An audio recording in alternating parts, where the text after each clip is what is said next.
Salut à tous, bienvenue sur Passion Partage Tuto. Alors le titre de ma dernière vidéo qui j'espère vous aura plu, qui s'intitulait Retour en terrain connu. Donc c'était pas un titre anodin puisque vous savez que il y a 2 ans j'ai eu un souci avec mon raceur à cet endroit-là. Voilà, donc en fait je l'ai malheureusement perdu. C'est ce que je ne souhaite à personne. Donc suite à ce souci que j'ai eu, cette mésaventure. J'ai décidé en fait un petit peu comment dire de me venger un petit peu et d'y retourner. Et je me suis vraiment fait plaisir donc cette année dans ce milieu-là, donc qui est situé près de Saint-Raphaël, dans le sud de la France. Et suite à ça, en fait, j'ai décidé, par rapport à une vidéo que j'avais vue en fait sur la chaîne de notre cher Airflex, hein, donc il utilisait en fait un enregistreur de carte SD OTG pour pouvoir en fait transférer le contenu de la caméra HD sur son téléphone. Donc j'ai acheté en fait ce petit outil qui est vraiment très pratique et donc je vais vous parler et vous décrire quasiment tout de suite. Alors ma précédente vidéo s'intitulait Retour en terrain connu.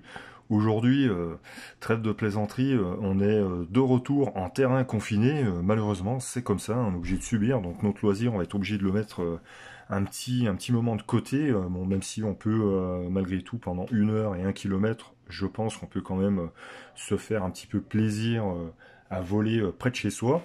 Donc voilà, c'est pas le but de la vidéo. Donc en fait, ce qui se passe, c'est que voilà, je voulais vraiment sécuriser mes vols. Donc là, je suis vraiment content. Je vais pas revenir sur le XL5. J'en suis super content avec le Crossfire, la Tango 2, tatati tatata. Vraiment, j'en suis super content. Enfin, je me sens vraiment, comment dire, je sens que je suis en sécurité et que je peux faire confiance à ma machine avec le montage que j'ai aujourd'hui. Mais malgré tout, il peut quand même toujours nous arriver quelques bricoles.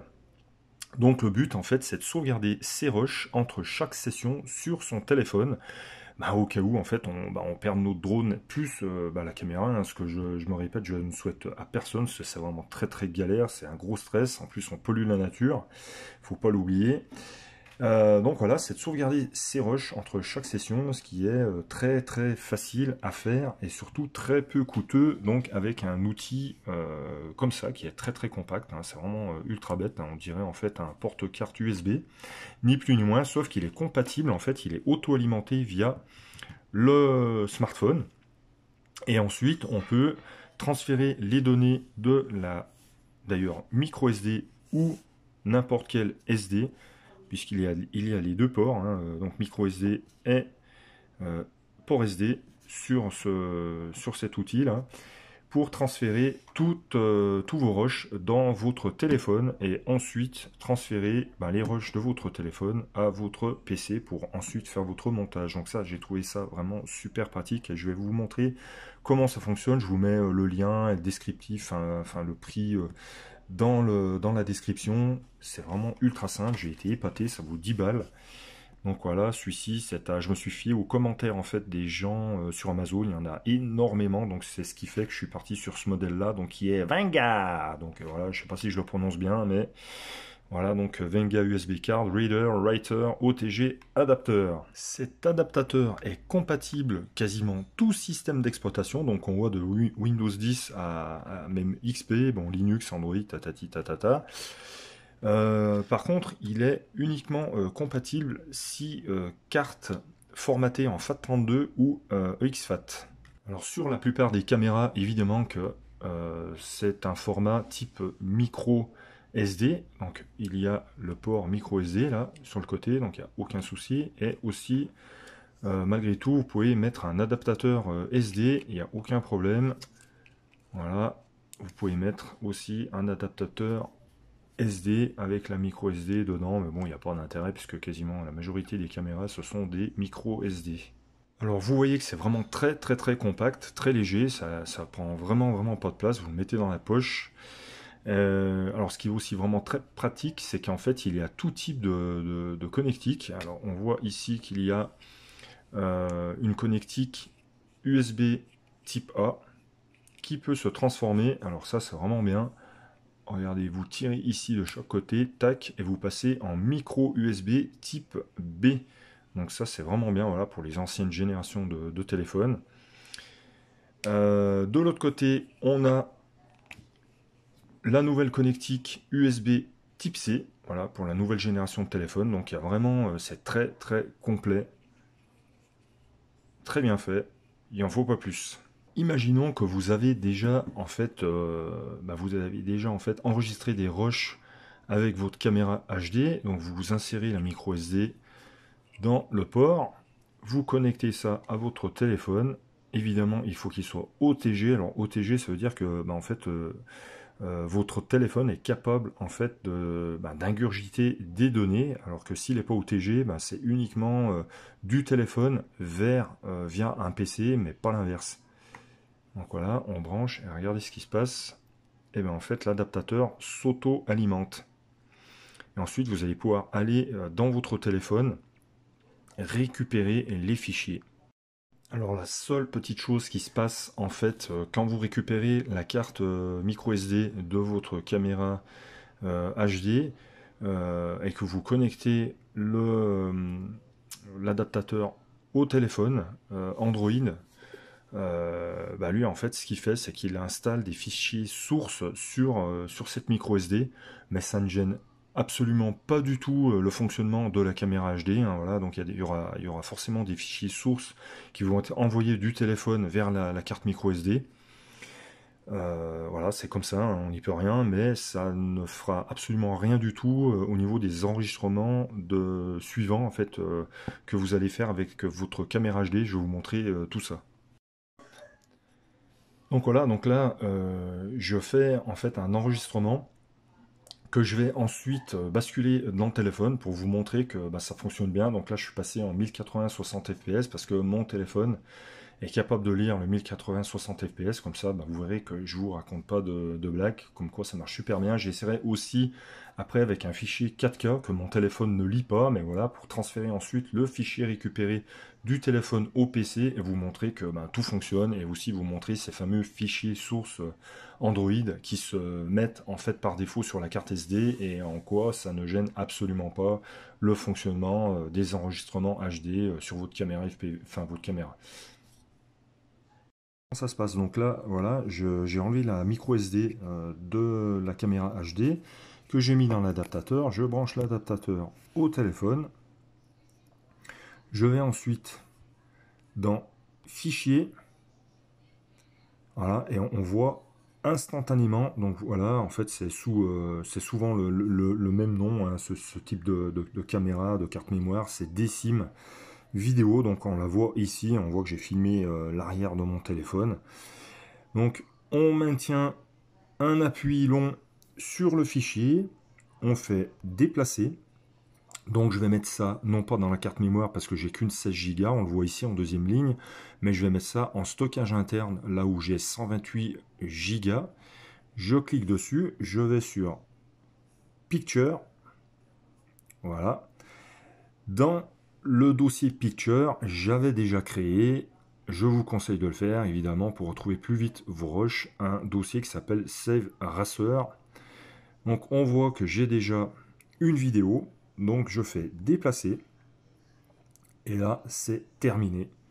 Voilà, on voit que le rush est enregistré en ligne numéro 1. Donc là c'est terminé. Alors en fait voilà ce que je voulais vous montrer. Une fois que vous avez connecté votre micro SD à votre téléphone, regardez ce qui se passe. Donc j'ai toujours mon lecteur qui s'appelle Runcam 5. Quand je vais dedans, voilà, donc en fait j'ai tous les dossiers sources Android. Donc c'est absolument pas un problème. Donc je retourne dans Decim. Dans Decim, on voit que j'ai toujours mon dossier Runcam, pas de souci. Mais je n'ai plus, voilà, en fait je l'ai vidé pour pouvoir ensuite prendre d'autres rushs et ne pas encombrer ma carte SD de ma caméra HD. Donc ça peut paraître bizarre, mais parce qu'en fait la manipulation que j'ai faite en fait juste avant, j'ai fait déplacer. Donc en fait j'ai pris le fichier qui est sur la carte micro SD de la Runcam 5 de ma caméra HD, et en fait je l'ai transféré dans mon téléphone, sans sauvegarder ce qu'il y avait dans la RunCam 5. C'est absolument pas un problème, parce que c'est le but recherché, c'est en fait c'est de vider la mémoire de la RunCam 5, voilà, pour pas qu'elle soit encombrée, surtout si vous avez des cartes de 16 ou 32, ça peut aller vite. Mais autrement, il aurait fallu faire tout simplement un copier et pas un déplacer. Si j'avais fait en fait un copier, ma vidéo, mon rush serait resté mémorisé dans la SD, dans la micro SD de la RunCam 5. Voilà. Bon, moi je fais déplacer, comme ça je sais qu'au moins après je pars sur une carte qui est complètement utilisable à sa capacité totale.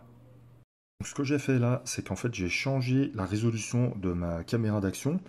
J'ai fait un petit rush en 4K. Donc je rebranche mon adaptateur, je retourne dans Fichier. Donc ça prend quelques secondes, on voit que voilà, le fichier vient d'apparaître donc dans Décime, hein, vu comme en fait un stockage externe. Donc voilà, le rush en 4K est là. Donc je suis surpris parce qu'en fait ben, la vignette, on voit que ben, en fait je la visualise quand même. J'appuie longtemps dessus. Alors si vous voulez garder le rush sur la micro SD, c'est ce que je vous disais, il faut faire copier et non pas déplacer. Donc moi je vais continuer à faire déplacer. Je vais aller en stockage interne, toujours, en picture, ici. Donc mon dossier que j'ai créé, voilà, et je fais déplacer. Alors en faisant l'action de déplacer, évidemment que je vide la carte micro SD de la caméra d'action.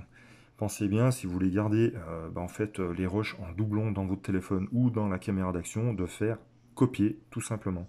Voilà, donc maintenant je vais récupérer mes rushs. Donc j'ai connecté mon téléphone à mon PC avec les rushs mémorisés dans le téléphone. Donc voilà, on voit Huawei P30 Lite. Donc je vais en stockage interne. Je vais à nouveau dans le dossier Pictures. Je vais dans le dossier que je retrouve car j'ai créé dans le téléphone Save Racer. Je vois que, bon, ça c'est déjà un fichier vidéo que j'avais déjà. Ça c'est le premier que j'ai fait certainement en 1080-60 fps. Et celui-ci qui est un peu plus gros, qui fait 296 MO, qui doit être le fichier 4K 30 fps. Donc je les déplace sur mon bureau pour tout simplement les récupérer. Donc voilà, on va attendre 30 secondes. Voilà, j'ai le premier et j'ai le deuxième ici. Tac. Donc propriété, détail. Donc on voit que celui-ci en 3840, bah, c'est le fichier 4K en 30 images par seconde, et celui-ci propriété, c'est le premier fichier, le premier rush que j'ai fait, détail en 1080 en 60 images par seconde, et voilà, il n'y a aucun souci de lecture. Là on voit bien que ça c'est le premier fichier où je filmais l'arrière de mon téléphone pour cacher ma sale figure, et le fichier en 4K 30 fps qui est bien évidemment de meilleure qualité. Voilà, donc pour vous montrer que ça fonctionne très très bien. Alors malgré qu'il y ait des fichiers qui s'installent sur la carte micro SD, ça ne gêne absolument pas au fait de prendre des rushs avec votre caméra d'action. Voilà, donc c'est vraiment super pratique.